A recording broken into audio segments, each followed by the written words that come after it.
Hi everyone, welcome back to your academy, that is Achievers Academy. This side Nisha Sharma. Hope you all are fine.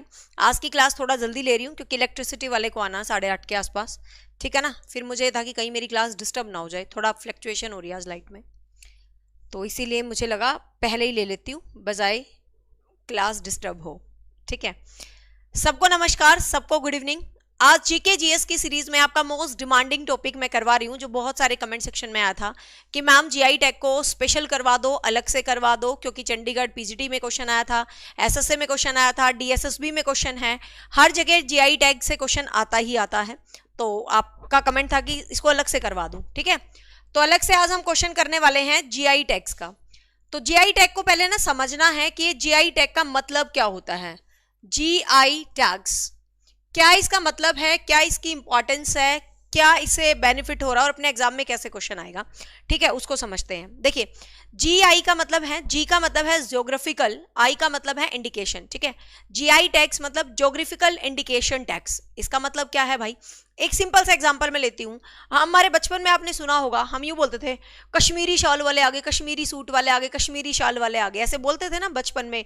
सर्दियों में आते थे कश्मीरी कश्मीरी कपड़े बेचने आते थे, तो क्यों बोलते थे उनको भाई कश्मीरी आगे कश्मीरी. जैसे हम बोलते हैं बनारस की साड़ी, यार बनारस की साड़ी में कुछ अलग ही बात है.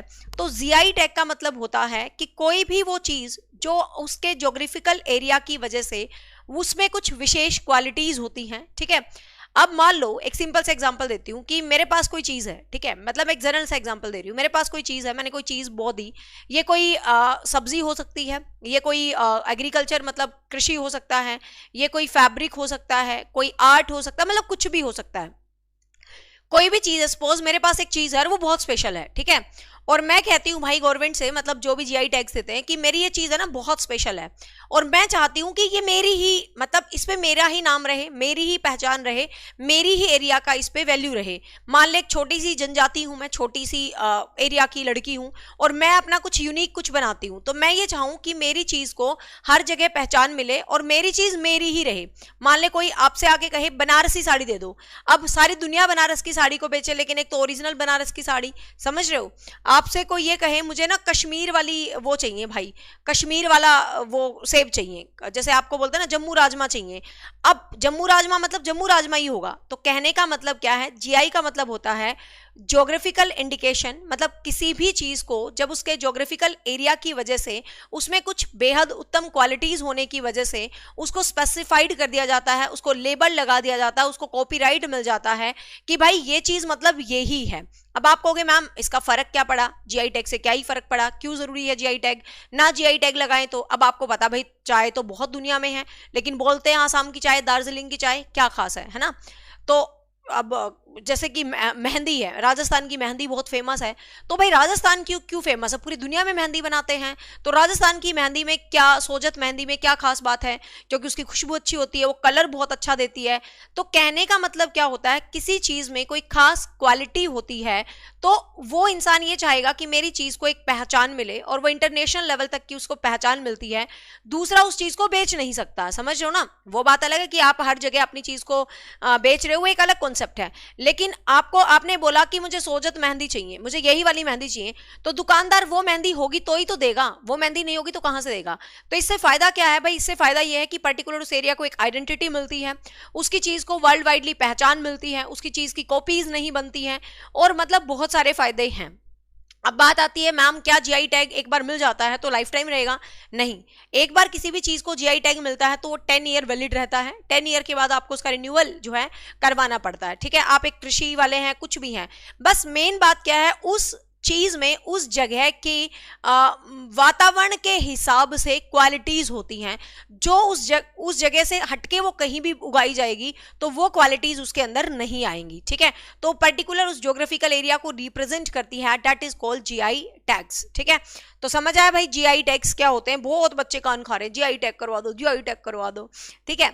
तो जीआई टैग जो है geographical indication goods and protection act 1919 में आया था। सबसे पहले जो ये एक्ट आया था 1999 के अंदर आया था, 1919 में, ठीक है। इंडिया में इसका मतलब ये इंडिया ने कहते हैं ना एक संस्था बनाई है जो कि जीआई टैग्स को, चेन्नई में है, जो जीआई गुड्स रजिस्ट्री है चेन्नई में है। आपको कोई चीज़ है तो आप अपनी पूरी फॉर्मेलिटीज़ भेजोगे, फॉर्म भरोगे, वो चेक करते हैं, सारी क्वालिटीज़ उनको सही मिलती है तो वो उसको जीआई टैग दे देते हैं। आप जो क्वेश्चंस पूछे हैं लास्ट में रिप्लाई करूंगी, ऐसे कंटेंट खराब हो जाता है, बीच में नो रिप्लाई, ठीक है। बिल्कुल बंधु आ सकती हैं। तो कोई भी एरिया की ज्योग्राफिकल रिप्रेजेंटेशन फिर उसको जीआई टैग दे देते हैं, उससे वो चीज़ स्पेशल हो जाती है, महंगी भी हो जाती है, उसकी वैल्यू भी बढ़ जाती है, मतलब एक्सेट्रा एक्सेट्रा बहुत सारी चीज़ें उसके साथ हो जाती हैं। तो सबसे पहले एक्ट बनाया गया 99 में, भारत में इसको संसद में लाया कि भाई चीज़ों को मतलब जीआई टैग देना है, तो संसद में इस बिल को लाया 2003 में। और 2004 में सबसे पहले जो जीआई टैग मिला, अब वो किसी भी चीज को मिल सकता है, शहद को, फल को, आम को, सब्जी को, XYZ किसी भी चीज को जीआई टैग मिल सकता है, ठीक है। तो यहाँ पर फर्स्ट जो है 2004 में दार्जिलिंग टी, आपको पता चाय बहुत फेमस है, लेकिन दार्जिलिंग के बगानों में सबसे पहले, आसाम से भी फेमस, अंग्रेजों के टाइम से आपको पता दार्जिलिंग टी, तो Darjeeling T is the first thing of India जिसको पहला जीआई टैग मिला था। तो मेक श्योर आपको याद रहे कि फर्स्ट जीआई टैग जो मिला था वो दार्जिलिंग टी को मिला था, तो ये भी पॉइंट आपको याद रहे, ठीक है। तो फर्स्ट टैग मिला था 2004 में दार्जिलिंग चाय को, ध्यान रखेंगे। 2003 में एक्ट संसद में आया और दिस इज द संस्था geographical indication goods and protection, this is the act जो कि इन चीजों को प्रोटेक्ट करने के लिए बनाया गया था सर्वप्रथम, ठीक है। अब बात आती है कि कौन कौन सी चीजें हैं जिनको जीआई टैग मिला हुआ है। अब देखो यूं तो हजारों हैं, ठीक है, इस साल बहुतों को जीआई टैग मिला है, मतलब बहुतों को, पिछले साल भी बहुतों को मिला है। अब मैटर ये करता कि दुनिया भर की चीजें हैं मैडम, हम कितने जीआई टैग्स याद करें?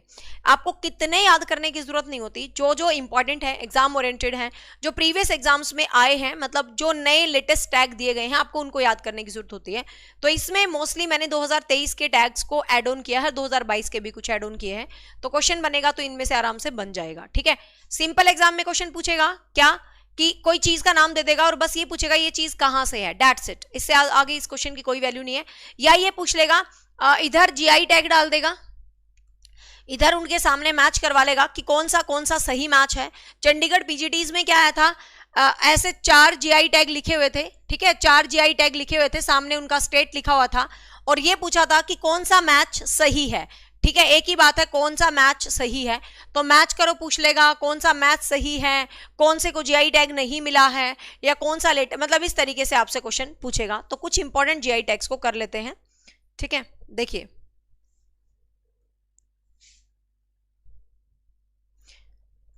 भारत ने पहली बार, ये भी याद रखना, सबसे पहले कौन सा जीआई प्रोडक्ट था जो भारत ने भारत से बाहर भेजा था, ठीक है, कौन सा ऐसा जीआई प्रोडक्ट था जो भारत ने भारत से बाहर भेजा था, तो वो था भाई जर्दालू आम, ठीक है।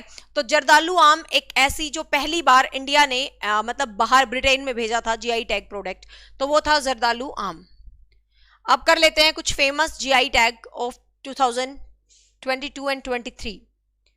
चिन्नौर चावल, ठीक है, चावल की तो दुनिया भर की किस्में हैं, मतलब इतनी किस्में हैं दुनिया में चावल की जितनी कहीं नहीं है। इसका पीडीएफ बिल्कुल अचीवर एकेडमी के टेलीग्राम चैनल पर भेज दिया जाएगा, डोंट वरी। चिन्नौर चावल मध्य प्रदेश से हैं, एमपी से हैं चिन्नौर चावल, ठीक है। मैंने बहुत छांट के सिर्फ इंपॉर्टेंट लिखे हैं, ठीक है, पीडीएफ टेलीग्राम पर शेयर कर दी जाएगी इस क्लास के बाद। कांगड़ी साड़ी अभी हाल फिलहाल लेटेस्ट इसको जीआई टैग दिया है 2023 में, अभी 2-3 महीने पहले ही। कांगड़ी साड़ी तमिलनाडु में पहनते हैं कांगड़ी साड़ी, तो कांगड़ी साड़ी कहां से है, तमिलनाडु से है, आपका ध्यान रखना है। कांगड़ी साड़ी कहां से है, तमिलनाडु से है, ठीक है। चा खाओ, ये चावल की किस्म है, चावल बहुत है भाई, चावल की किस्में बहुत सारे हैं और एक आधा चावल पेपर में आ भी जाता है, ठीक है, एक आधा चावल पेपर में आ भी जाता है। तो चा खाओ ये चावल की किस्म है मणिपुर से, ऐसे याद कर लो, मणिपुर, मणि सांप में होती है, सांप को देख के हाय हाय करने लग जाते हैं सब लोग, मतलब कैसे भी करके थोड़ा बहुत इंटरलिंक करके आप याद कर दो, ठीक है। तो चा खाओ मणिपुर से है। फिर ये रिसेंट है जो हाल फिलहाल पिछले 1 महीने में दिए गए हैं, 2-3 महीने में, वो है तेजपुर लीची। तेजपुर लीची कहां से है भाई? आसाम से। तेजपुर लीची, लीची तो बहुत है बट तेजपुर लीची आसाम की फेमस है, याद रखना है। मरचा चावल बिहार से है, मरचा चावल बिहार से है, जिसको हाल फिलहाल जीआई टैग दिया गया है। समझ गए ना जीआई टैग का मतलब? मरचा चावल बहुत फेमस है, कोई कहेगा मरचा चावल दे दो तो पता चलेगा भाई ये बिहार का जीआई टैग वाला चावल है और ये बहुत खास चावल है, ठीक है। ये बिल्कुल लेटेस्ट है, कादियाल साड़ियां, ठीक है। कादियाल साड़ियां पश्चिमी बंगाल, वेस्ट बंगाल की हैं कादियाल साड़ियां, ठीक है। साड़ियां जैसे बनारस की साड़ियां बनारस की हैं, तो कादियाल साड़ियां पश्चिमी बंगाल की हैं, ठीक है। इसके साथ साथ पश्चिमी बंगाल का आपको याद रखना नूनिया चावल, ठीक है। नूनिया चावल पश्चिमी बंगाल से है। शहद पश्चिम बंगाल से है, मोबन शहद, तो ये तीनों बहुत इंपॉर्टेंट है, आपको याद रखना है। फिर रेवा आम, काफी बार एग्जाम्स में पूछा गया है, रेवा आम, ठीक है। रेवा आम कहां से है भाई? एमपी से, ठीक है। रेवा आम कहां से है? एमपी से। एकदम नई चीजें याद होंगी। देखो मैं अपना कुछ XYZ ट्रिक भिड़ाऊं, आप जब इसको पढ़ोगे, मेरी क्लास को सुनोगे, पीडीएफ को देखोगे, तो अपनी मर्जी से XYZ ट्रिक इधर उधर करके लर्न कर लेना, ठीक है।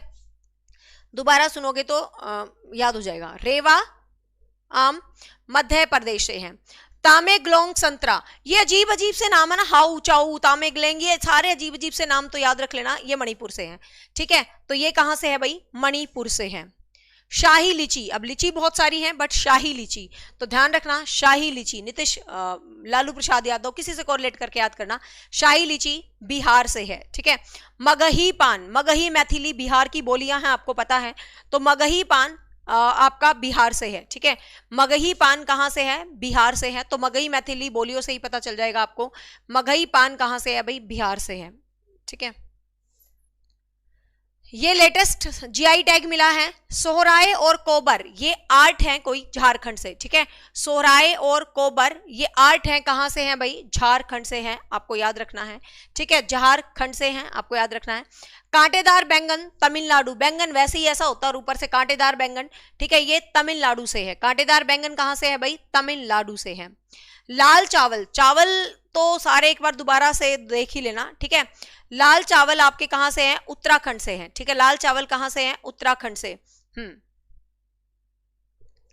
तो लाल चावल कहां से हैं? उत्तराखंड से हैं। मोरेना गज्जक इंपॉर्टेंट है, अभी हाल फिलहाल इसको जीआई टैग दिया गया है, 2023 का ही टैग है तो इंपॉर्टेंट हो जाता है। मोरेना गज्जक एमपी से है, ठीक है। M Morena, M Madhya Pradesh, M से मोरेना गज्जक, ऐसे करके आप याद कर लेना। सबके कमेंट देख रही हूँ, लास्ट में रिप्लाई करूंगी, क्लास के बीच में नहीं, ठीक है। तो ध्यान रखना मोरेना गज्जक कहां से है भाई? एमपी से है, इंपॉर्टेंट वन है, ये भी आप याद रखेंगे। फिर है पश्मीना शाल, पश्मीना शाल इंपॉर्टेंट वन, जम्मू कश्मीर से है। पश्मीना शाल तो जम्मू कश्मीर से है, लेकिन पश्मीना ऊन आपसे पूछे ना, ऊन वूल, तो वो लद्दाख से है, याद रखना। पश्मीना ऊन लद्दाख से है बट पश्मीना शॉल जम्मू कश्मीर से है, ठीक है। बासोली पेंटिंग ये भी जम्मू कश्मीर से है, इंपॉर्टेंट है, इसको भी जीआई टैग मिला हुआ है, ठीक है।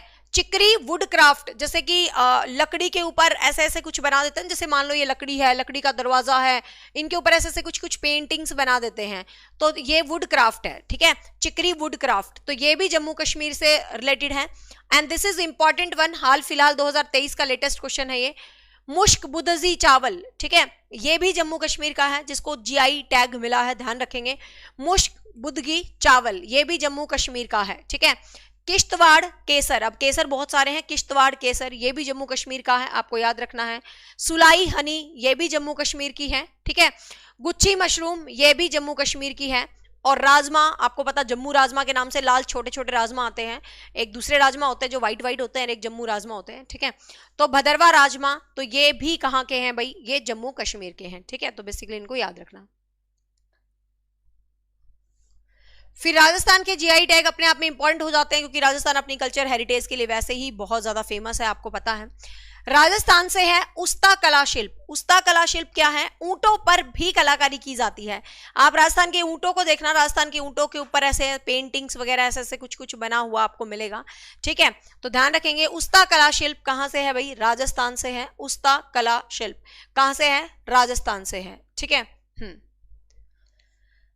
काशिदकारी शिल्प, ये आपकी मेटल क्राफ्ट, मतलब ये जो काशिदकारी शिल्प है, कोफ्तगारी मेटल क्राफ्ट है, ये सभी राजस्थान से है, ठीक है। काशिदकारी शिल्प है, गोफ्तकारी मतलब मेटल के ऊपर क्राफ्ट करते हैं, तो ये कहां पर है भाई? तो ये कहां पर है? राजस्थान में है। बंदेज तो बताने की जरूरत नहीं है, बचपन से आपको पता है लड़कियों को बंदेज के सूट पहनने का बड़ा चस्का हुआ करते हैं। हमारे कॉलेज टाइम में बहुत फेमस था, बहुत क्या ऑल टाइम फेमस है। कुछ कुछ होता ने तो इसकी लाल चुन्नी को पता नहीं कितना फेमस कर दिया था, है ना। तो आपको पता ही है भाई। बंदेज शिल्प जोधपुर मतलब राजस्थान से ही कहेंगे, ठीक है। बंदेज सबको पता, मतलब no need to describe the Bandhej dupattas and all. Salem sabudana Tamil Nadu, important one है, हाल फिलहाल है, आ सकता है एग्जाम में क्वेश्चन। सेलम साबूदाना ये तमिलनाडु से है, ठीक है। सेलम साबूदाना तमिलनाडु से है, याद रखेंगे। यस कुलदीप। आथुर पान पत्ता, आथुर पान पत्ता, पान वैसे तो पान बनारस का फेमस है, खाली पान आता है तो बनारस, लेकिन आथुर पान पत्ता पूछे तो तमिलनाडु का है, ठीक है। आथुर पान पत्ता तमिलनाडु का है, आपको याद रखेंगे, ठीक है। उत्तराखंड की एक दाल को अभी हाल फिलहाल जीआई टैग मिला है, जो कि है दाल गहत, ठीक है। एक मतलब दाल है, लेकिन ये दाल नहीं है, यूं कहते हैं औषधि है, इसको कोई खा ले तो बीमार नहीं पड़ता है? तो दाल गहत ये उत्तराखंड से है, ठीक है। ये कहां से है भाई? उत्तराखंड से है, आपको याद रखना है।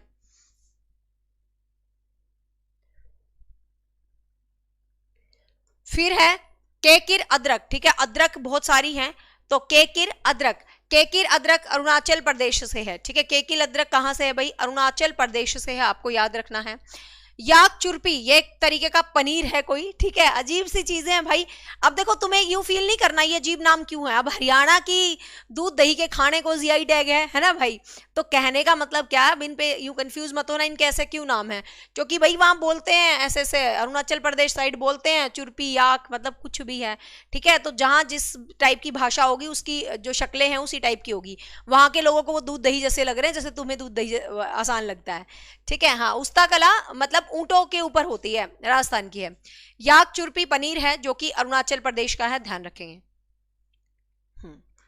जुड़ीमा राइस वाइन, ठीक है। जुड़ीमा राइस वाइन ये आसाम, ये आसाम से है, जुड़ीमा राइस वाइन, ठीक है। आसाम से है ये जुड़ीमा राइस वाइन। नेक्स्ट है मानुकुराद आम, मानुकुराद आम अभी हाल फिलहाल इसको जीआई टैग मिला है। मानुकुराद आम हाल फिलहाल इसको जीआई टैग मिला है, ये गोवा से है, ठीक है। तो ये गोवा से है, आपको ध्यान रखना है, मानुकुराद आम गोवा से है। और काजू, काजू गोवा के काजू, काजू की फेनी, काजू की वाइन सी बना के पीते हैं, ये सब गोवा की फेमस है, ठीक है। ये फेनी एक तरीके का ड्रिंक है, ठीक है। काजू की फेनी से ही बनता है, तो ये गोवा के फेमस है। ये हाल फिलहाल मिला है इसको, मानुकुराद आम को, याद कर लेना, ठीक है। हाँ, ये सारे चावल एक पेज पे लिख लेना। ये बहुत बार क्वेश्चन आया, वाडा कोलम, वाडा कोलम से याद हो जाएगा ये शब्द जो तमिलनाडु उसके हैं, महाराष्ट्र साइड के, ठीक है। वाडा कोलम ये वो, अंधेरी मुंबई ये वो महाराष्ट्र, ठीक है। तो वाडा कोलम चावल कहाँ से है वही? महाराष्ट्र से है, आपको ध्यान रखना है, कहां से है? महाराष्ट्र से है, ठीक है। रसबली, रसबली एक तरीके का भोग है, ठीक है। रसबली एक तरीके का क्या है भाई? भोग है। एक मिनट,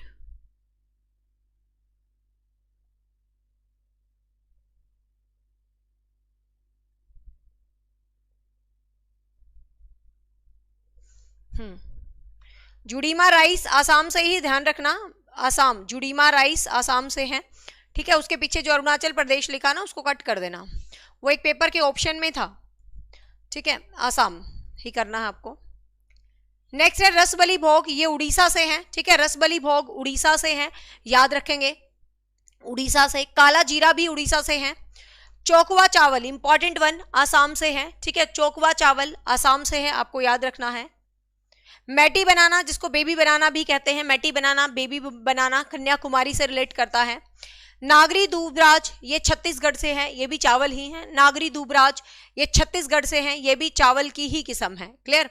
काला जीरा चावल याद रखेंगे, प्रिंस ऑफ राइस भी कहा जाता है इसको, ये उड़ीसा से रिलेट करता है। काला जीरा चावल, ठीक है, भोग में दिया जाता है, ये वेरी इंपॉर्टेंट है।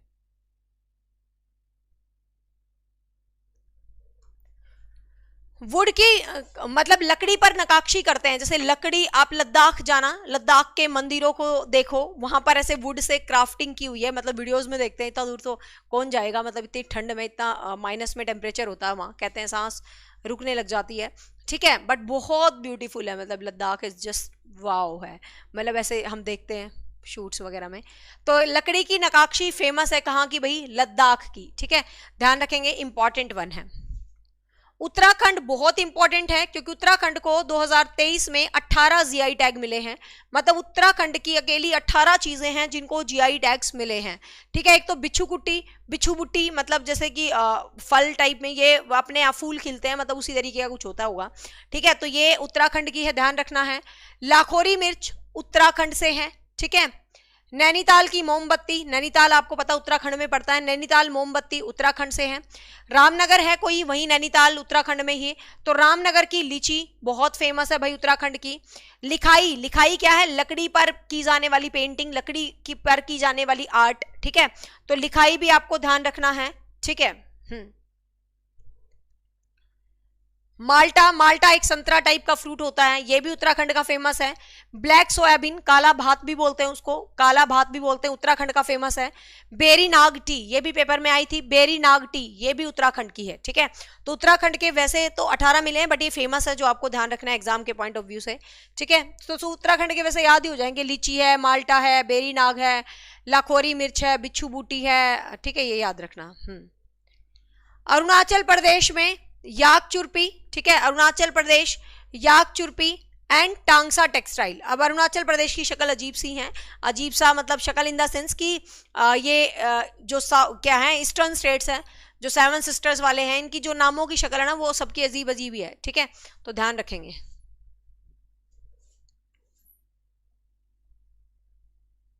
हाथरस हींग, ठीक है, हींग का तड़का लगाते हैं ना कई बार, हाथरस हींग यूपी से है। ठीक है, हाथरस हींग कहां से है भाई, यूपी से है, आपको याद रखना है। जलेसर धातु उत्तर प्रदेश से है, ये एक तरीके की धातु है जिसको जीआई टैग मिला हुआ है, यूपी से है। बनारस का पान सबको ही पता है। ठीक है, लंगड़ा आम इंपॉर्टेंट वन है, ध्यान रखना, लंगड़ा आम सुना होगा, लंगड़े आम को जीआई टैग मिला है, यूपी से रिलेट करता है। ठीक है, आम चीनी चावल ये भी यूपी से है।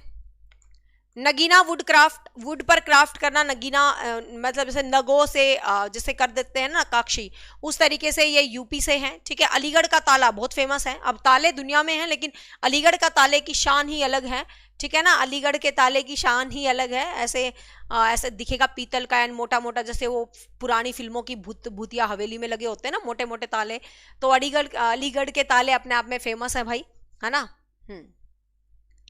बाशोली पेंटिंग आपको पता ही है, जम्मू कश्मीर का जीआई टैग है, जैसे Madhubani is a kind of Bihar का जीआई टैग है। ठीक है, हाँ, शिरार खोंग मिर्ची आपकी मणिपुर से है। सोजत मेहंदी राजस्थान से है। ठीक है, लानी पड़ेगी सोजत मेहंदी राजस्थान से। ठीक है, कुटी अरूराम करेला, बहुत क्वेश्चंस में पढ़ ली मैंने सोजत मेहंदी, अब मुझे भी क्रेज हो गया कि कैसी इस मेहंदी का कैसा कैसा कलर आता है ना। अब क्या राजस्थान से सोजत मेहंदी लाएंगे। कुटी अरूर, कुटी अरूर आम केरला से है, ये कुटी, माधवा कुट्टी, ये कुटी, आपको पता है ये वाले सारे नाम केरला टाइप में होते हैं, तो ये केरला से है, आपको याद रखना है। चिन्नौर चावल तो मैंने बता ही दिया, एमपी से हैं। ठीक है, तेलिया रुमाल तेलंगाना, इस क्लास में कोई बहुत इंटरेस्ट नहीं आने वाला, लेकिन इस क्लास का एक एक क्वेश्चन एग्जाम के लिए इंपॉर्टेंट है, ढूंढ ढूंढ के निकाले हैं। ठीक है ना, हाँ, तेलिया रुमाल तेलंगाना से है, याद रखेंगे आप। ठीक है, ग्वालियर की क्राफ्ट बहुत फेमस है भाई, एमपी में ग्वालियर की जो और गोंड पेंटिंग तो आपको पता ही है, एमपी की फेमस है, मैंने आर्ट एंड कल्चर में पढ़ाई थी। ठीक है, और मोरेना गजक, शरबती गेहूं, शरबती गेहूं आपको पता ही है, शरबती गेहूं इज ओनली एंड फेमस।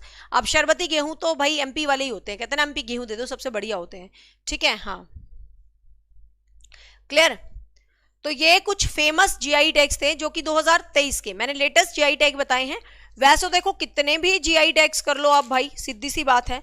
ठीक है, कितने भी जीआई टैग कर लो, बट ये मोस्ट इंपॉर्टेंट जीआई टैग्स मैंने आपको बता दिए हैं जो कि अपकमिंग एग्जाम्स के लिए इंपॉर्टेंट हो सकता है। ये एक रीसेंट जीआई टैग्स हैं जो कि 2023 में मिले हैं, क्योंकि आपकी बार बार डिमांड थी कि जीआई टैग्स इन डिटेल। ठीक है, तो मोस्ट इंपॉर्टेंट 2023 के जीआई टैग हमने कर लिए हैं। होप सो ये क्लास आपके लिए हेल्पफुल होगी, जरूर होगी, 100% होगी। ठीक है भाई, तो आज के लिए इतना ही काफी इंपॉर्टेंट टॉपिक था, इसको लर्न कर लेना। ये पीडीएफ मैं शेयर कर देती हूँ, क्लियर। एंड अब जो 2-3 बच्चे बार बार क्वेश्चंस पूछ रहे थे उनका रिप्लाई कर देती हूँ। पहला क्वेश्चन तो ये पूछ रहे थे कि कुछ बच्चे की बैच हिंदी में इंग्लिश में है, तो मैं आपको क्लियर बता दूं कि बैच ऐसा नहीं है कि आपको पूरा अंग्रेज की तरह मिलेगा, ऐसा कुछ भी नहीं है। जैसे हम पढ़ा रहे हैं, हमारे यूट्यूब चैनल्स पर क्लास चलती है, बस कंटेंट वहाँ बेटर होता है क्योंकि टू द पॉइंट होता है और एग्जाम ओरिएंटेड होता है, कंटेंट पे काम किया जाता है। बट लैंग्वेज दोनों ही होती है मिक्स मैच। मैं ऐसे ही पढ़ाती हूँ, मतलब हिंदी में पढ़ाती हूँ लेकिन हर मेजर पॉइंट इंग्लिश में होता है, मतलब मिक्स मैच होता है। मतलब कोई ये सोचे कि पूरा अंग्रेजी में मिलेगा एक एक शब्द, तो ऐसा नहीं होगा, पहले ही बता रही हूँ। ठीक है, मिक्स मैच होगा, लेकिन हर अंग्रेज बच्चा भी समझ लेता है और हर हिंदू का तो प्यारा बन ही जाता है, कोई दिक्कत नहीं है। ठीक है, तो वो कोई प्रॉब्लम नहीं है, सबके लिए इक्वल है। दूसरा, कोई बच्चा बार बार पूछ रहा था कि मेरे चंडीगढ़ वाले बैच की वैलिडिटी खत्म होगी, तो आप अकेडमी पर फोन कर लेना, क्योंकि चंडीगढ़ का बैच तो जून में आया था, सीधी सी बात है। तो जून वाले बच्चों की वैलिडिटी खत्म नहीं हो सकती। आपने शायद ये चंडीगढ़ से पहले ये बैच एसएससी का था, आपने तब लिया होगा, तो तब लिया होगा तो आपको एक्सटेंड करवाना पड़ेगा। और आपने सिर्फ चंडीगढ़ के लिए लिया होगा तो 28 अप्रैल तक कोई दिक्कत नहीं है, हम कर देंगे। ठीक है, वो हम चेक कर लेंगे आपका डेट ऑफ परचेज क्या रहेगा। तीसरा इंपॉर्टेंट पॉइंट,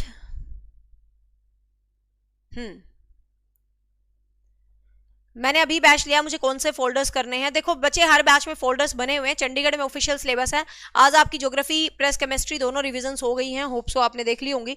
जिन्होंने नहीं देखी तो अब मेरे कान मत खाना, कहाँ है कहाँ है। ज्योग्राफी वाले सेक्शन में जाओगे, क्विक रिविजन के नाम से मिल जाएगी, और साइंस वाले सेक्शन में जाओगे, क्विक रिविजन के नाम से फोल्डर बन चुका होगा। ठीक है, हाँ।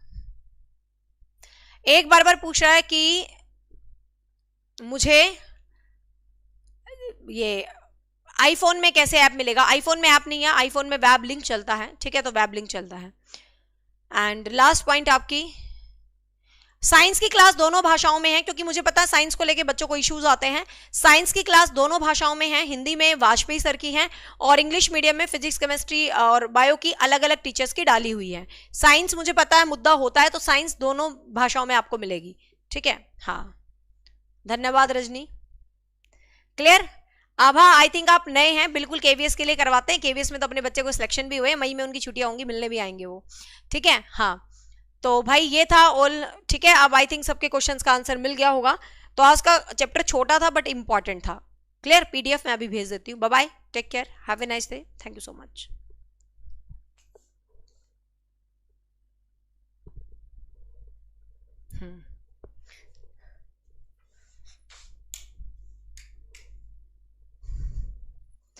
अरे 9 वाली क्लास नहीं होगी, 8:30 तो हो गए। ये मैंने रात वाली क्लास ली है क्योंकि इलेक्ट्रिशियन बुला रखा है आज, है ना। घर की लाइट कुछ है ना फ्लक्चुएट हो रही है, पता नहीं क्यों हो रही है सारे दिन से। कभी फ्रिज बंद हो रहा है, कभी खुल रहा है, कभी कुछ हो रहा है, कभी कुछ हो रहा है। तो उसने कहा था जी मैं अपने सारे काम निपटा के आपके घर है ना लेट आऊंगा। तो मेरे हस्बैंड ने कहा कि आने दे, काम करने दे, काम होने दे, कोई बात नहीं, लेट हो जाएगा। तो अभी वो इलेक्ट्रिशियन आने वाला है और फिर मैं क्लास लेती तो वो कभी मेन स्विच ऑफ करवाएगा, कभी ऑन करेगा, कभी ये करेगा वो करेगा, तो क्लास हमेशा डिस्टर्ब होती, इसलिए मैंने पहले ले लिया, अब दोबारा नहीं ले रही 8:30। ठीक है ना, bye bye, take care. Batch वालों को कोई एक्स्ट्रा किताब पढ़ने की नीड नहीं है, चाहे वो एनसीईआरटी है, चाहे वो कुछ भी है। बैच के अंदर आपको 100% कॉन्सेप्ट मिलेगा। आपको एक पुस्तक, एक लाइन, एक हरफ भी नहीं पढ़ना। कॉन्सेप्ट के मामले में कॉन्सेप्ट आपको 100 नहीं 200% मिलेगा।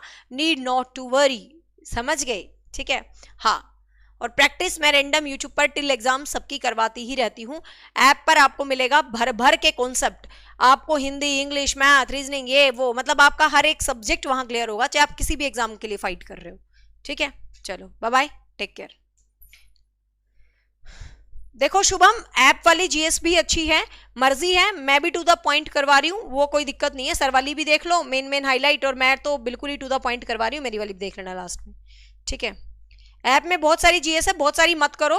सिर्फ जो न्यू क्लास के नाम से कुछ फोल्डर होगा, न्यू क्लास के नाम से, वो कर लेना। पुरानी को स्किप कर दो, क्योंकि ऐप तो चलता रहता है। 2022 गया, 23 गया, आप न्यू न्यू को पढ़ना बस। मोबीना, आपका क्वेश्चन मुझे नहीं मिला भाई, कमेंट कर देना बाद में। ठीक है,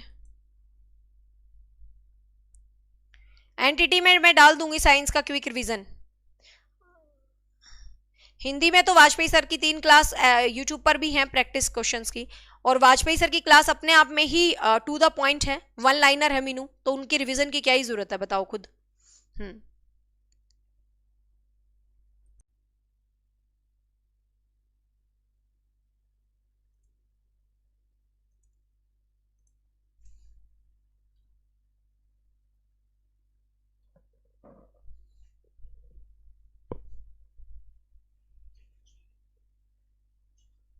चार्जिंग लगा देना, इसमें चार्जिंग नहीं है।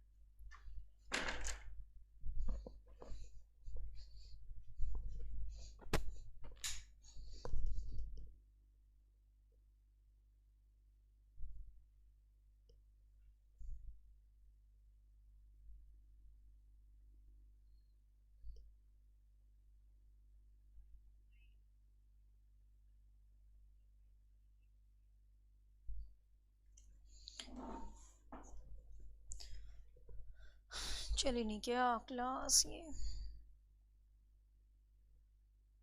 Yes. Hi everyone, welcome back to your academy, that is Achievers Academy. This side Nisha Sharma. Hope you all are fine. So अपनी जीके की सीरीज में आज क्लास नंबर 3 है। थैंक यू सो मच, आपको 2 classes बहुत पसंद आई हैं। जिन्होंने नहीं देखी देख लेना। फर्स्ट नोबेल प्राइजेस पे करवाई थी, सेकंड क्लास मैंने ब्रिक्स पे करवाई थी। आज हम जीएस और सीए सीरीज में थर्ड क्लास करने जा रहे हैं, जो कि G20।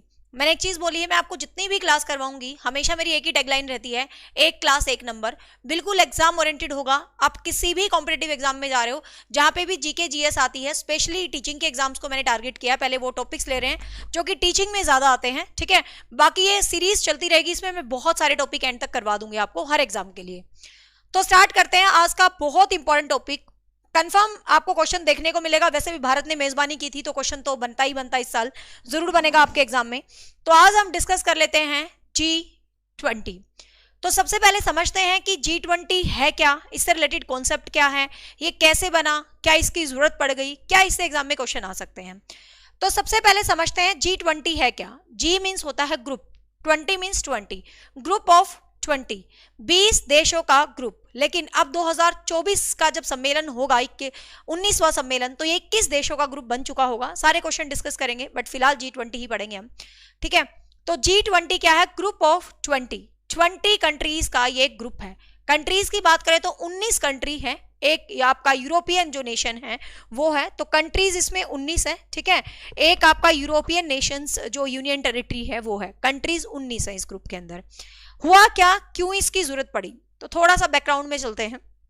होता क्या है, टाइम होता है वैश्विक महामारी, मंदी, मतलब बहुत सारा देश में क्या होता है, प्रॉब्लम चल रही है, मंदी चल रहा है, तो कुछ देश एक ग्रुप बनाते हैं। भाई किस तरीके से कि देश में कुछ मंदा होता है, मुद्रा का मतलब स्तर गिरता है।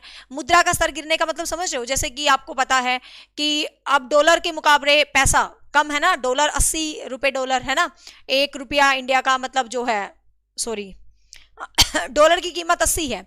तो कहने का मतलब यहाँ पर, सॉरी रुपए की कीमत 80 है, $1 और इंडिया का 80 रुपया। तो मतलब सोचो कि डॉलर कितना वैल्यूएबल है, मतलब की कीमत कितनी ज्यादा है। तो क्या है, ऐसे किसी भी तरीके से जब पैसे की वैल्यू गिरती है, कुछ है, तो 7 देश मिलके, शुरू से चलते हैं इतिहास की तरफ, तो 7 देश मिलके ग्रुप ऑफ 7, ठीक है। सबसे पहले ग्रुप ऑफ 7 देश मिलके एक ग्रुप बनाते हैं, जो कि वर्ल्ड की इकोनॉमी को कैसे मैनेज करना है, प्रॉब्लम्स आती हैं तो कैसे हैंडल करेंगे। तो 7 देश मिलके एक ग्रुप बनाते हैं, और ये 7 ही विकसित देश थे। कौन कौन से थे देखते हैं।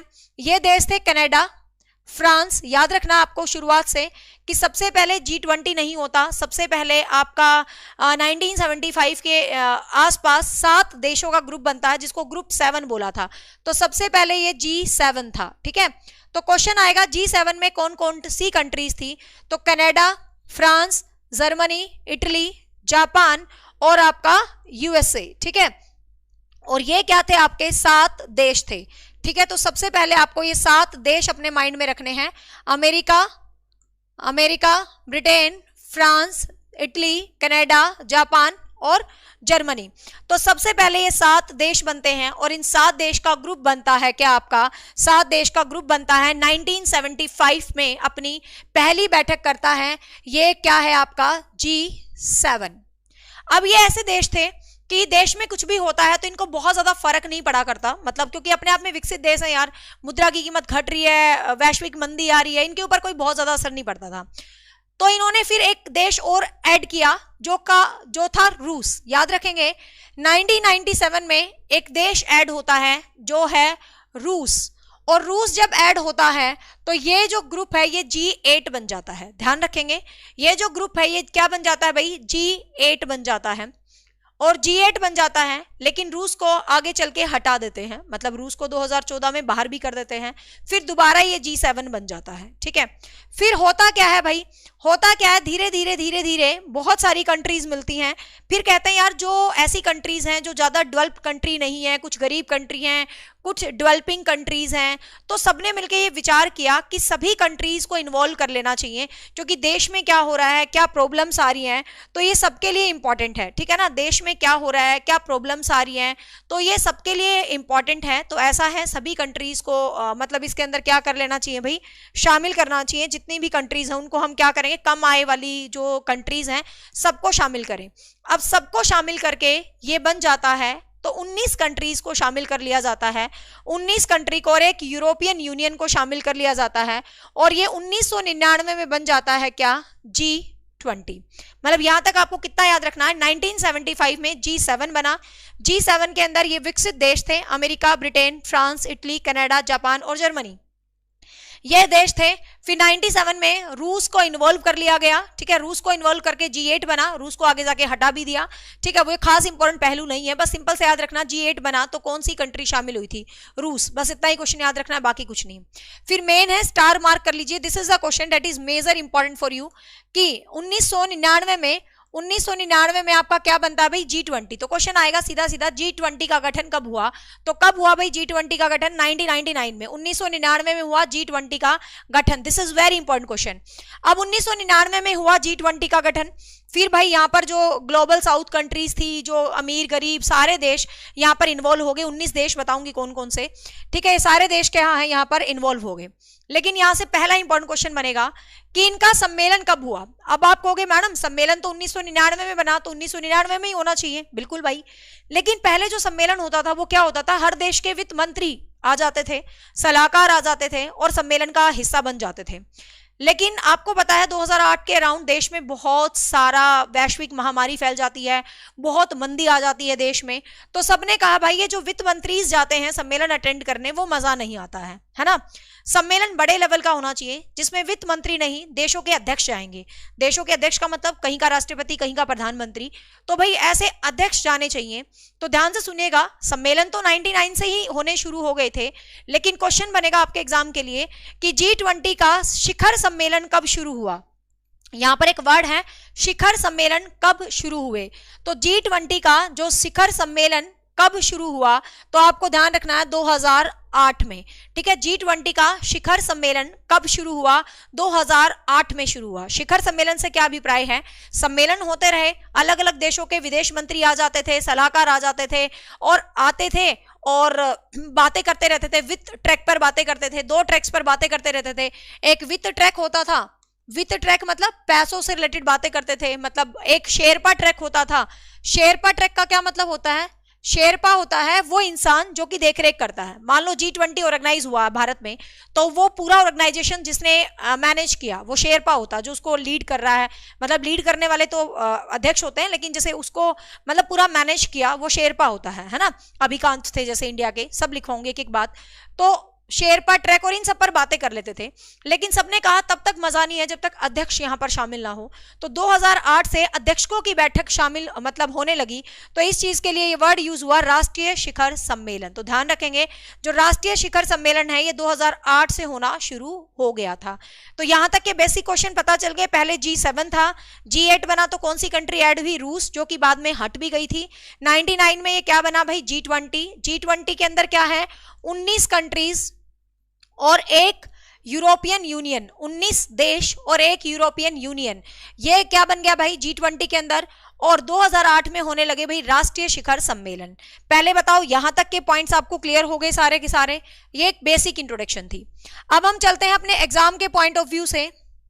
अब एक क्वेश्चन और आता माइंड में कि इसका अध्यक्ष कौन होता है मैडम, G20 का अध्यक्ष कौन होता है और इसका इश्यूज क्या होते हैं, इसका उद्देश्य क्या होता है, तो आपको पता भी G20 का उद्देश्य यही होता है कि जो भी मेजर इश्यूज हैं रिलेट कर रहे हैं ग्लोबल इकोनॉमी की, environment, international finance, stability, climate, बहुत सारे मुद्दे पर ये बातें करता है, ठीक है ना। सबसे पहले मंदी पर बातें करते थे, बट बहुत सारे मुद्दे इनके पास होते हैं, जैसे कि मेजर इश्यूज है, कोई भी ग्लोबल इकोनॉमिक से रिलेटेड, इंटरनेशनल फाइनेंशियल स्टेबिलिटी कैसे होनी चाहिए, क्लाइमेट चेंजेस है, तो हर तरीके के जो डेवलपमेंट है सारे इश्यूज पर ये कहीं ना कहीं बात करते हैं। अब होता क्या है, हर साल एक सम्मेलन होता है, हर साल एक बैठक होती है अलग अलग जगह पे। आप सबको याद हो सितंबर में दिल्ली को बड़ा चमका दिया था, दिल्ली दिल्ली शो हो रही थी, हर जगह रील्स पे देखो दिल्ली दिल्ली, भाई जबरदस्त हो रखी थी। क्यों हो रही थी दिल्ली? ध्यान रखेंगे 2023 का जो G20 हुआ था वो इंडिया में हुआ था। अब जितनी भी ये 20 की 20 कंट्री है, इसका कोई अपना मुख्यालय नहीं है, खास कोई मुख्यालय नहीं है। जो भी कंट्रीज हैं हर साल मतलब ऐसे निर्धारित होता है कि इस साल यहाँ होगा, अगले साल यहाँ होगा, अगले साल यहाँ होगा। तो होता क्या है कि किसी भी एक कंट्री में इसका हर साल सम्मेलन होता है। जो भी 19 कंट्रीज हैं उनका जो अध्यक्ष है वो आते हैं, साथ में कुछ गेस्ट कंट्रीज को भी इनवाइट करते हैं, जैसे भी जो इसके अंदर नहीं होते हैं तो गेस्ट कंट्रीज को भी इनवाइट करते हैं और ऐसे बैठ के विभिन्न मुद्दों के ऊपर बातें करते हैं। बस सीधी सी बात है। जो ये मोदी एंड मेलोनी का ट्रेंड चला है, G20 में आई थी तो ये खामा खा के चल पड़ते हैं। वैसे मोदी जी PM है, ऐसी बकवास बातें नहीं करनी चाहिए, बट मैं तो मजाक के लिए बोल रही हूँ। जैसे ये ट्रेंड चल रहा है मोदी एंड मेलोनी, तो भाई वो भी G20 में आई थी, इटली की तरफ से है, तो कहने का मतलब G20 इस बार इंडिया में हुआ था, तो ये खास बात है हमारे लिए। तो क्वेश्चन और भी इंपॉर्टेंट है इस बार, आपके हर अपकमिंग एग्जाम में G20 से क्वेश्चन तो जरूर आएगा। क्लियर? अब बात आती है G20 का अध्यक्ष कौन होता है। G20 का अध्यक्ष कौन होता है भाई, कौन है इसका जो G20 का अध्यक्ष होता है? तो G20 का अध्यक्ष वैसे तो देखो इस साल इंडिया में हुआ तो नरेंद्र मोदी जी हुए, लेकिन सिर्फ नरेंद्र मोदी जी नहीं हुए। ध्यान से मेरी बात को सुनिएगा, this is very very important point, कि इसको हम ट्रोइका बोलते हैं। ये ट्रोइका क्या है इसको समझिएगा जरा। ट्रोइका का क्या मतलब है? G20 का एक रूल है।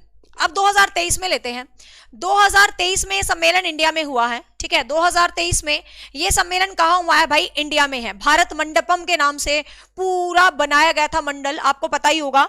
दिल्ली के अंदर दिखाऊंगी मैं एक एक चीज। दिल्ली के अंदर भारत मंडपम जहां पर यह सम्मेलन हुआ था उस जगह को बना दिया गया था बहुत सुंदर, और ऐसे भारत मंडपम और नटराज की मूर्ति वहां पर लगाई गई थी। जो ओरिजिनल प्रतिमा है ना नटराज की, आपको पता होगा ना, इंडिया की एक स्टैचू है जो बहुत इंपॉर्टेंट है, 27 फीट के लगभग ऊंची है।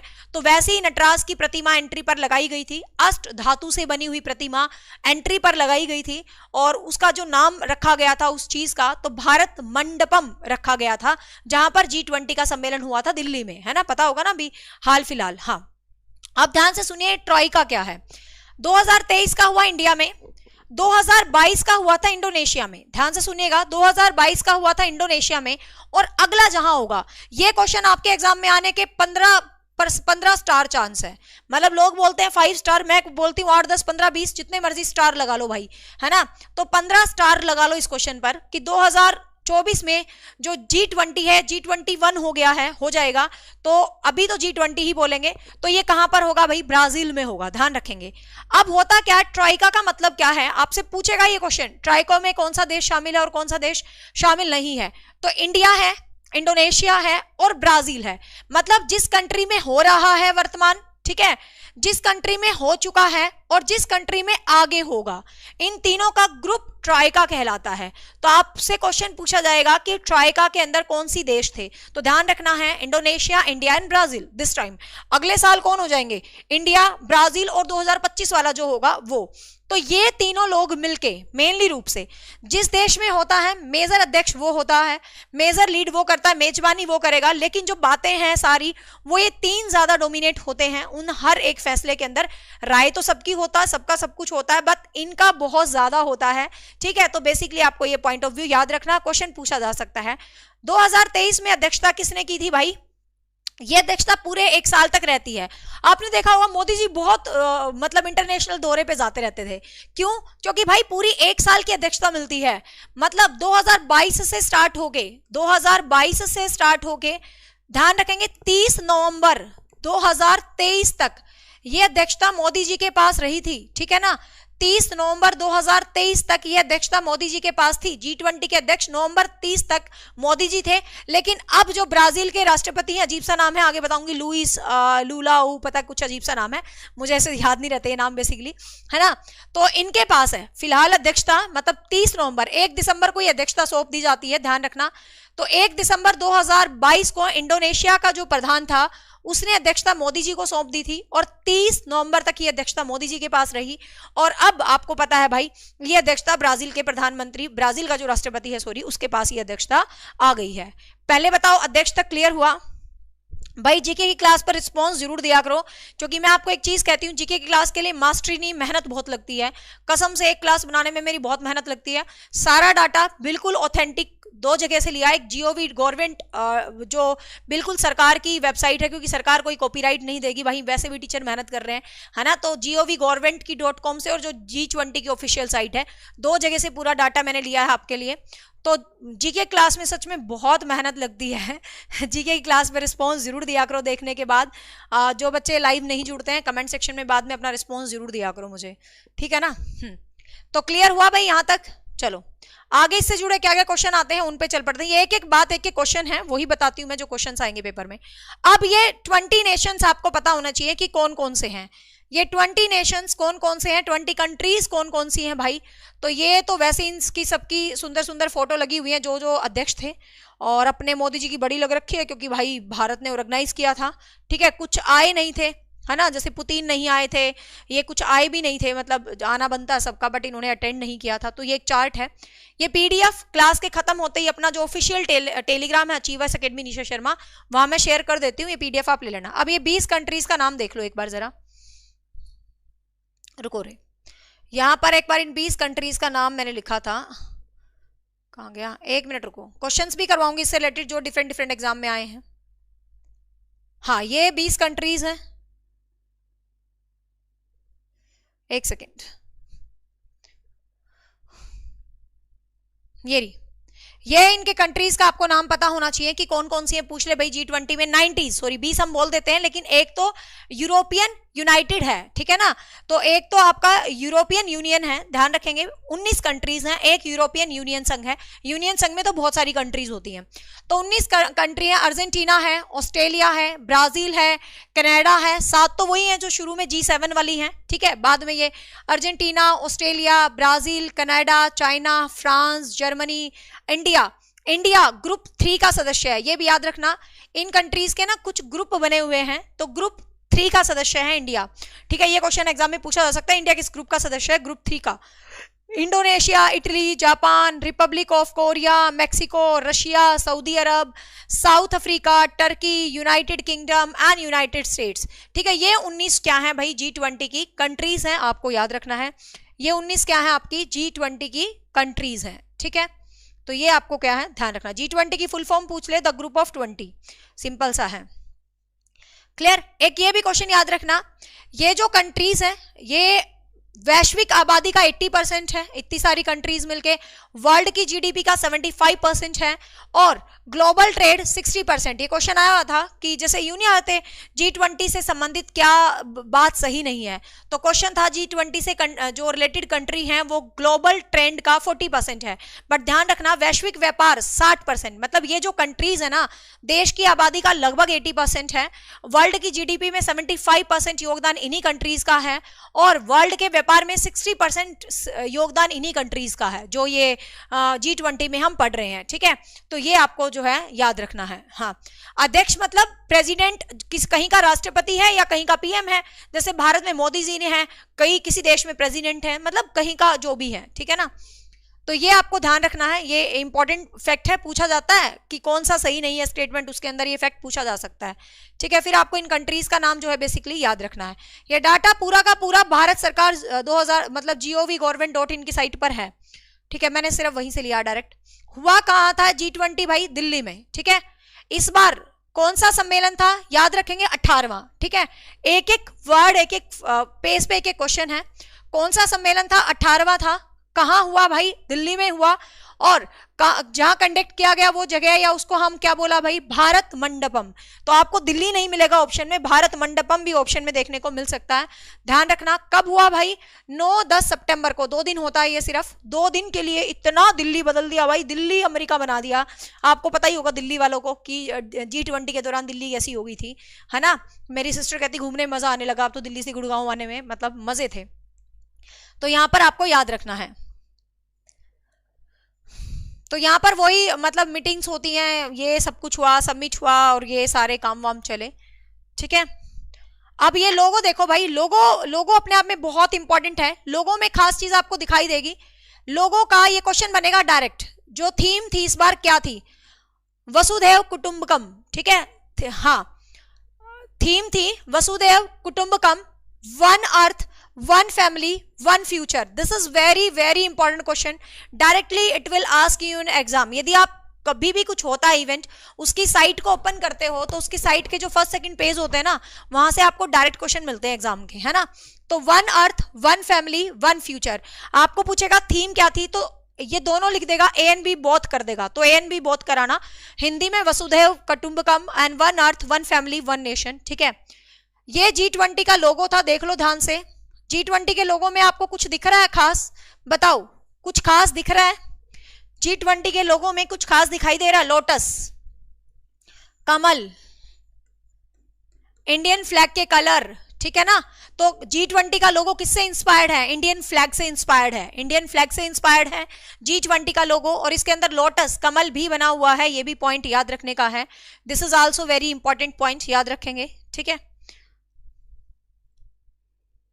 क्लियर, ये ट्राई को आप समझ गए ये। हाँ, अब भाई 19 कंट्रीज तो ये थी, है ना, जिसके अंदर से ये आपका जो पुतिन वगैरह है ये नहीं आए थे, तो 19 कंट्री तो ये थी।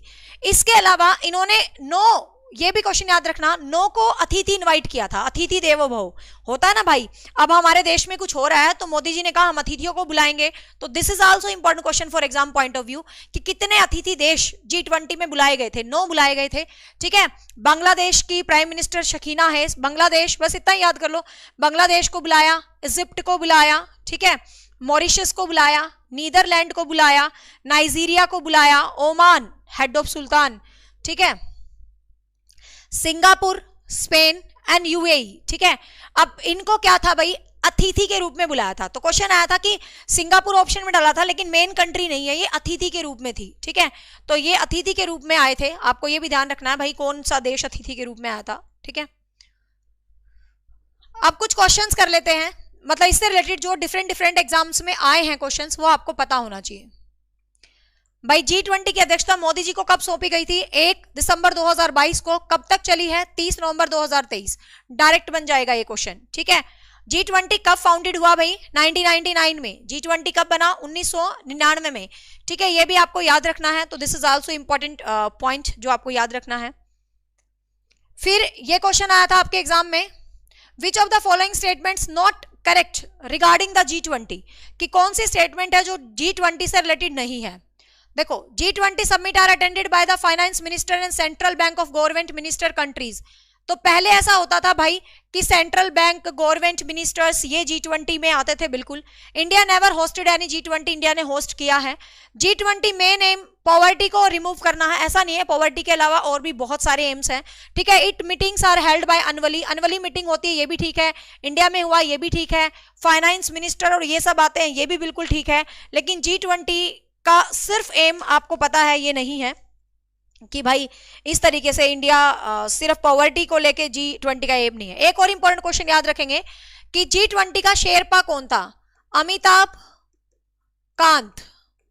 शेरपा होता है जो सारा इसको होल्ड करता है, सारा देखता है, अपने देश को रिप्रेजेंट करता है। तो this is important question for exam point of view. G20 के शेरपा, ठीक है, G20 के शेरपा कौन थे? अभिकांत कांत। पीयूष गोयल कह रहे थे पहले होंगे, लेकिन अभिकांत कांत मतलब अमिताभ कांत। तो ये आपको याद रखना है, अमिताभ कांत मतलब अमिताभ बच्चन से रिलेटेड याद करना इस तरीके से। तो ये बहुत इंपॉर्टेंट क्वेश्चन है, आपको याद रखना है, ठीक है, एग्जाम में आ सकता है बिल्कुल, अमिताभ कांत। नेक्स्ट है, which of the following city organise the recent G20 summit. Recent G20 किसने ऑर्गेनाइज किया? इंडिया ने, सबको पता है भाई, ठीक है, इंडिया ने 9-10 सितंबर। What is the theme of G20 happening in India? India में जो G20 हुआ उसकी थीम क्या थी? One earth, one family, one future. अभी अभी मैंने आपको बताया वसुधैव कुटुंबकम। Which of the following is not the member of G20? Indonesia, Singapore, Mexico, Turkey. तो अभी अभी दिखा था सिंगापुर तो एज ए गेस्ट आया था, मतलब मेंबर नहीं था, गेस्ट के तौर पे आया था, तो सिंगापुर है, ठीक है। Which of the following statement is not correct regarding the G20? के लिए कौन सी स्टेटमेंट करेक्ट नहीं है? तो मीटिंग है G20 की, रिप्रेजेंट करती है European commission, European central bank, बिल्कुल ठीक है। इकोनॉमी का 85% ग्रोथ, ये भी ठीक है। 80% world trade. G20 economics account for the 40% of population, 40% नहीं है, 80% के अराउंड पॉपुलेशन था, तो ये जो है यहाँ पर क्या हो जाएगा भाई? रॉन्ग स्टेटमेंट हो जाएगा, एक नोट करेक्ट। फिर है where was the first summit of G20 held? G20 का पहला समिट कहां पे हुआ था भाई? पहला सम्मेलन वॉशिंगटन में हुआ था, वॉशिंगटन USA, ठीक है। G20 का पहला सम्मेलन USA के अंदर हुआ था, वॉशिंगटन USA के अंदर हुआ था, ध्यान रखेंगे। सबसे पहला सम्मेलन कब हुआ था? याद होगा आपको, 2008 में, ठीक है। 2008 में हुआ था पहला शिखर सम्मेलन, ठीक है, इंपॉर्टेंट है। 1999 में जो हो रहे थे वो खाली सम्मेलन थे, उनमें वित्त मंत्री आते थे, सलाहकार आते थे, लेकिन जो प्रदेश अध्यक्ष का होने लगा था वो कब हुआ था भाई? 2008 में USA के अंदर, याद रखेंगे, इंपॉर्टेंट है। To date how many summits of G20 has been held? कितने हो चुके हैं? 18, क्योंकि भारत में जो हुआ वो 18वां था, ठीक है ना। भारत में जो अब 2023 में हुआ वो 18वां सम्मेलन था, तो 18 सम्मेलन अब तक हो चुके हैं। बीच में कुछ इश्यूज एक आधी बार नहीं हुए थे, तो ध्यान रखेंगे ये भी, जैसे कोरोना के टाइम नहीं हुआ था। विच of the following statement is correct about the G20? G20 के लिए कौन सी स्टेटमेंट करेक्ट है? The presidency of G20 spotted by the Troikaa made up of the current, immediate past and the future hosted. बिल्कुल सही है भाई। G20 का जो होता है अध्यक्ष वो ट्रोइका के तौर पे होते हैं, मतलब करंट और जो पास्ट मतलब उससे पहले वाला और फ्यूचर होस्ट, बिल्कुल इन्हीं कंट्री को, मतलब यही प्रेसिडेंट होते हैं जो G20 को सपोर्ट करते हैं पूरे अच्छे तरीके से। G20 इज अ परमानेंट, ऐसा परमानेंट कुछ नहीं है, क्योंकि G20 का कोई परमानेंट नहीं है, जिस देश में होता है वही अध्यक्ष बन जाता है ना, तो यहां पर आपको याद रखना है। तो फर्स्ट ही ठीक है, बताया था अभी मैंने। When will the India hold G20? India में G20 सम्मेलन कब हुआ भाई? 2023, ठीक है, 18वां। What is the inspiration for the G20 2023 logo? 2023 के लोगो का इंस्पिरेशन क्या था? इंडियन फ्लैग, मैंने अभी अभी बताया था, इंडिया का फ्लैग, क्योंकि लोटस है वहां पर और वहां पर इंडियन जो कलर्स हैं, आपके जो फ्लैग के कलर्स हैं, saffron, white and green, blue, सब कुछ आपको लोगों के अंदर दिखा होगा, मैंने अभी आपको दिखाया था। प्लेनेट अर्थ प्लेनेट का शेप है, फ्लावर है, सब कुछ है, इंडिया के फ्लैग में रिप्रेजेंट किया हुआ था, ध्यान रखेंगे, इंपॉर्टेंट है। What is the meaning of G20? Group of 20 nations, पता ही है, बताया था अभी। Where is the headquarter of G20? ये बहुत बच्चे गलत करेंगे कि G20 का हेडक्वार्टर कहाँ है, तो ध्यान रखें G20 का कोई हेडक्वार्टर नहीं है। क्यों नहीं है भाई? जिस भी देश में होता है बस वही अध्यक्षता करता है, तो इसका पर्टिकुलर कोई हेडक्वार्टर नहीं है, ध्यान रखेंगे, नन ऑफ दीज, ठीक है। इसका पर्टिकुलर कोई हेडक्वार्टर नहीं है। होस्ट जो कंट्री होती है, जो भी होस्ट कर रही है वही कंट्री इसका मतलब क्वार्टर कह दो उस साल के लिए। What is the official language of G20? तो G20 की खाली एक लैंग्वेज नहीं है, इंग्लिश, फ्रेंच एंड स्पेनिश, तीनों लैंग्वेज को बेसिकली G20 में बोला जाता है, और वो भी चेंज हो जाता है, जिस देश का प्रधानमंत्री वगैरह है तो अपने अकॉर्डिंग थोड़ा चेंज भी हो जाता है। हाँ, ये बात भी बताऊंगी लास्ट में। Which country will host G20 summit 2024? Important question, 2024 में कौन होस्ट करेगा भाई? ब्राजील, ठीक है। कौन होस्ट करेगा? ब्राजील करेगा, आपको याद रखना है, ठीक है। और 2025 में कौन करेगा भाई? साउथ अफ्रीका, ठीक है, ये भी ध्यान रखना। 2025 में south Africa, 2022 Indonesia, 2023 India, 2024 Brazil और 2025 साउथ अफ्रीका। इतना डीप तो नहीं जाता है टीचिंग एग्जाम्स में। PM Modi transfer to the presidency of, PM Modi ने प्रेसिडेंसी ट्रांसफर की किसको? अध्यक्षता किसको ट्रांसफर की? ब्राजील के राष्ट्रपति को। तो ब्राजील के प्रेसिडेंट का नाम यहां पर देख लो, आ गया ना, ये देखो मैंने कहा था ना अजीब सा नाम है थोड़ा सा, लुइस इनासियो लूला दा सिल्वा, ठीक है, याद हो जाएगा, आसानी है। खैर, लुइस इनासियो लूला दा सिल्वा, ये है अपने ब्राजील के प्रधानमंत्री, जो कि 2024 के जिसको हैंडओवर कर दी गई है प्रेसिडेंसी। तो ध्यान रखेंगे, इंपॉर्टेंट क्वेश्चन है, एग्जाम में डायरेक्ट मिलेगा, और फिर तुम ऐसे पता नहीं याद करोगे या ना करोगे कि मैं जिस क्वेश्चन को ये बोलती हूँ ना डायरेक्ट मिलेगा। मैंने आपको बोला टीचिंग में जीएस क्या आती है, मुझे बहुत अच्छे से पता है, ठीक है, वो तो मैं पढ़ाती नहीं थी, मतलब मेरे मूड की बात है, लेकिन बच्चों ने डिमांड किया, मैंने पढ़ाना शुरू कर दिया। तो अब मैं पढ़ाऊंगी तो बहुत शिद्दत से पढ़ाऊंगी। जीएस के हर एग्जाम में आने वाले मोस्टली क्वेश्चन ट्राई करूंगी मैं कवर करवाने के, ठीक है। और ये सीरीज बच्चे पूछ रहे थे मैम ऐप पे चलाओगे, देखो जो सब्जेक्ट मैं ऐप पे पढ़ाती हूँ उनको मैं कभी भी बहुत ज्यादा डीपली यूट्यूब पे नहीं पढ़ाती, क्योंकि फिर डिफरेंस क्या रहेंगे। ये सब्जेक्ट मैं ऐप पे नहीं पढ़ाती हूँ, इसलिए मैं इसको यूट्यूब पर ही पढ़ाऊंगी, टेंशन ना लो। हाँ, लुइस इनाशियो लुला दा सिल्वा, तो आपको याद रखना है। ऐप पे मैं psychology, teaching aptitude, Hindi and English पढ़ाती हूँ बस, ठीक है, बाकी सब टीचर्स हैं।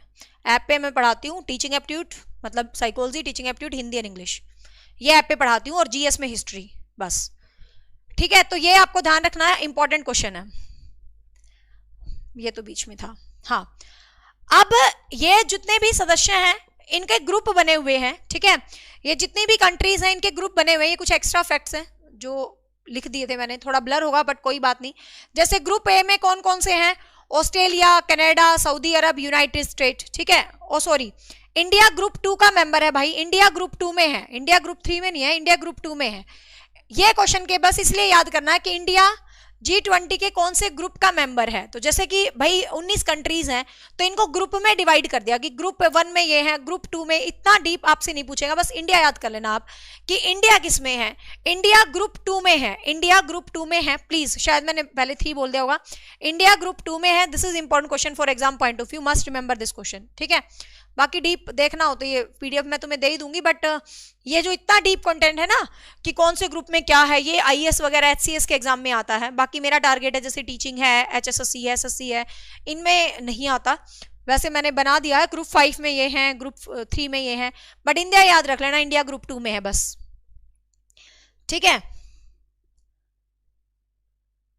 अमिताभ कांत शेरपा है, कुछ 2-4 अलग अलग क्वेश्चन है जो मैं वैसे तुम्हें याद करवा देती हूँ, ठीक है ना।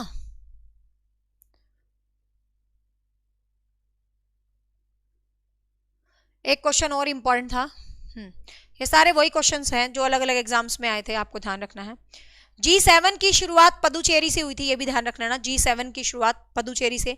ब्राजील में कौन सा सबमिट होगा, 19वां, ये तो अंडरस्टूड है, 18 हुए हैं तो 19वां होगा।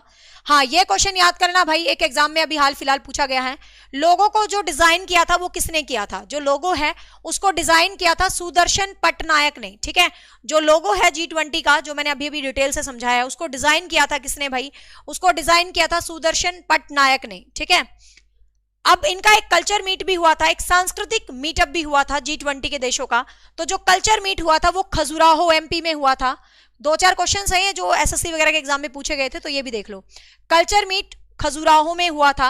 अब सबसे इंपॉर्टेंट क्वेश्चन जो आपको याद करना है, सबसे इंपॉर्टेंट, G20 में 19 कंट्री, अब तक हमने पढ़ा G20 में 19 कंट्री, एक आपका जो यूरोपियन यूनियन है, ठीक है। लेकिन अभी 2023 में मोदी जी ने अनाउंस करा है कि ब्राजील के प्रधानमंत्री को कि अगले साल एक और यूरोपियन, एक और अफ्रीकन यूनियन शामिल होगा। This is important question, African union शामिल होगा 2024 में, जब G20 होगा तो 19 कंट्रीज हो जाएंगी, ध्यान रखेंगे। अब हमें नहीं पता इसका नाम G21 लिखेंगे या नहीं, अगले साल इसको G20 बोलेंगे या G21 बोलेंगे, वो तो अगले साल ही पता चलेगा। लेकिन ये क्वेश्चन आपको ध्यान रखना है कि यदि वो पूछे कि 2024 के बाद G20 में कितने सदस्य हैं, और यदि आपको ऑप्शन मिले 19 कंट्री प्लस दो यूनियन नेशन, यदि यूनियन नेशन मतलब इसके अंदर बहुत सारी कंट्रीज होती हैं, जैसे एक कंट्री तो एक ही होगी ना, जैसे अगला जो यूनियन जुड़ रहा है वो अफ्रीकन जुड़ रहा है और उसके अंदर 55 देश शामिल होंगे, ठीक है ना। तो this is very very important question कि क्वेश्चन आ जाए हाल फिलहाल में G20 के अंदर कौन सा यूनियन नेशन जोड़ा गया है। तो आपको ध्यान रखेंगे कौन सा यूनियन नेशन जोड़ा गया है भाई, अफ्रीकन यूनियन, ठीक है। This is very very important question. तो 2 यूनियन हो गए, अब एक यूरोपियन एक अफ्रीकन, मतलब यूरोपियन कुछ कंट्रीज एंड अफ्रीकन यूनियन की कुछ कंट्रीज, ठीक है। तो ये और 19 कंट्रीज तो है ही है, क्लियर। तो ये चीज आपको क्या है ध्यान रखेंगे। G20 का एक पेटेंट डैशबोर्ड स्टार्टअप किया गया है, वो किसके साथ मिलके भाई, यूनाइटेड नेशन के साथ मिलके। एक क्वेश्चन है G20 में लाइफ क्या था, G20 में एक बार लाइफ वर्ड यूज हुआ था, तो क्या था ये, तो लाइफ स्टाइल फॉर एनवायरमेंट, तो एनवायरमेंट के ऊपर फोकस किया गया था लाइफ वर्ड के through, and life style for environment. तो ये भी क्वेश्चन है जो आपको याद रखना है, क्लियर। भारत मंडपम मैं बता चुकी हूं, नटराज की मूर्ति अष्ट धातु, और ये मूर्ति जो है डिजाइन की थी किसने भाई, राधा कृष्णन ने। दिस इज आल्सो इंपॉर्टेंट, जो नटराज मूर्ति है भारत मंडपम के बाहर जो लगाई थी वो कहां है, राधा कृष्णन, ठीक है। हाँ, तो ये भी आपको ध्यान रखना है। 2024 में इसको G21 बोलेंगे या G20 बोलेंगे, वो तो 2024 में पता चलेगा। 4 महाद्वीप है, एशिया महाद्वीप भी आपको पता है, इंडिया एशिया महाद्वीप में ही है, और ये सब आपको पता ही है, मैंने आपको बता दिया है। और लास्ट क्वेश्चन यही है कि मोदी जी ने अध्यक्षता किसको ट्रांसफर की है, लुइस इनासिया लुला दी सिल्वा, ब्राजील के राष्ट्रपति को, तो ये तुम्हें पता चल ही गया है। G20 में एक फूल उत्सव भी हुआ था नई दिल्ली में, गुरुग्राम में, ये भी आपको ध्यान रखना है, ठीक है। और G20 का महिलाओं का एक संस्करण हुआ था, ये सिंपल सा क्वेश्चन है, याद रखना, महाराष्ट्र में हुआ था ये, संभाजी नगर में, ठीक है, महाराष्ट्र में महिलाओं का। वुमेन 20, आपसे सिंपल पूछे वुमेन 20 कहां हुआ, तो सिंपल याद रखना महाराष्ट्र में, बस इतना सा याद रखना है, और कुछ भी याद नहीं करना ज्यादा। क्लियर, क्लियर हुआ भाई। तो ये था G20, थोड़ा बड़ा ही कॉन्सेप्ट था लेकिन काफी इंपॉर्टेंट था, ठीक है भाई। तो होप सो गाइस आपको ये क्लास उम्मीद करती हूँ अच्छी लगी होगी। आप लाइव बहुत ही कम आते हो क्योंकि शायद मेरा भी कोई फिक्स टाइम नहीं है। बाकी जीएस की सीरीज अल्टरनेट डेज पे होती है क्योंकि मुझे थोड़ा सा वक्त लगता है अच्छा कंटेंट रेडी करने में, पढ़ने में, मैनेज करने में, है ना। तो देखती हूँ, ऐसा जरूरी नहीं अल्टरनेट डेज पे, सब कुछ अपने मूड और टाइम पे डिपेंड होता है, ठीक है। तो नोबेल देख लेना, ब्रिक्स देख लेना, तीसरी क्लास होगी G20, चौथी क्लास वैसे आप कमेंट कर दिया करो, उससे मुझे और भी बेटर हो जाता है क्योंकि कोई भी नया सब्जेक्ट में पढ़ाती हूँ। वैसे मेरा है चंद्रयान मिशन पे, लेकिन फिर भी मैं तो अभी वो टॉपिक्स पढ़ा रही हूँ जो प्रीवियस चंडीगढ़ और डीएसएसबी में आए हैं, फिलहाल मैं उन टॉपिक पे काम कर रही हूँ। बट वैसे आप भी कमेंट डाउन कर सकते हो कि मैम नेक्स्ट टॉपिक ये ले लेना, तो उसमें और भी मजे आ जाएंगे, फटाफट उस टॉपिक को मैं रेडी करूंगी और ले लेंगे, कोई ऐसी बात नहीं है। तो आप नेक्स्ट टॉपिक कमेंट डाउन भी कर सकते हैं कि मैम करंट का नेक्स्ट टॉपिक ये लेना, मैं टॉपिक वाइज ही तुम्हें जीएस करवाऊंगी, ठीक है ना। हर स्टेटिक प्लस करंट सारे मिक्स हो जाएगी, जीएस सीरीज ऐसे ही चलती रहेगी। Bye bye, take care and don't forget to share the video, क्योंकि जो नया सब्जेक्ट पढ़ाया जाता है उसको तुम शेयर करते हो तो मुझे मोटिवेशन मिलता है कि यार नए सब्जेक्ट को पढ़ाने का अच्छा फील आ रहा है, बच्चे इसको पसंद कर रहे हैं। और यूं ही पढ़ी रहेगी वीडियो, ऐसे मुझे लगेगा क्या ही करना है नया सब्जेक्ट पढ़ा के, इनको टीचिंग एप्टीट्यूड ही पढ़ा दो, वही अच्छा लगता है ना। चलो शाम को मिलते हैं टीचिंग एप्टीट्यूड की क्लास में, बट शाम का ये है कि बच्चे थोड़ा सा न्यू ईयर है, बाहर जाने की जिद भी कर सकते हैं, तो मैं क्लास 5:30 बजे के आसपास ही ले लूंगी, रात वाली देखूंगी, मैं शेड्यूल कर दूंगी, ठीक है। टीचिंग एप्टीट्यूड की जो हम लेते हैं मैं बता दूंगी। चलो bye bye, take care. Monday to Friday अपनी क्लास रहती है भाई यूट्यूब के ऊपर, श्योर, एक जीएस की क्लास और एक हम एक प्रैक्टिस सीरीज स्टार्ट कर रखा है चंडीगढ़ और डीएसएसबी का मिक्स। Bye bye. एनटीटी के लिए कोई बुक नहीं है दीपशिखा, और यदि आपने मेरा बैच ले लिया तो किसी बुक की जरूरत नहीं है, वहां पर मोर देन सफिशिएंट कंटेंट है। एनटीटी का बैच स्टार्ट हो चुका है, मैं आपको बता रही हूं, और उसमें आपको डीएसएसबी, केवीएस, अपकमिंग हरियाणा, सारे एनटीटी एक ही कोर्स में मिल जाएंगे, तो you can join that batch. Bye bye, take care. आप कोई भी टॉपिक आपको लगे ना मैम अगला टॉपिक ये ले लो, आप मुझे कमेंट कर दिया करो, तो जो लगेगा मुझे फिर उस टॉपिक को मैं पिक कर लिया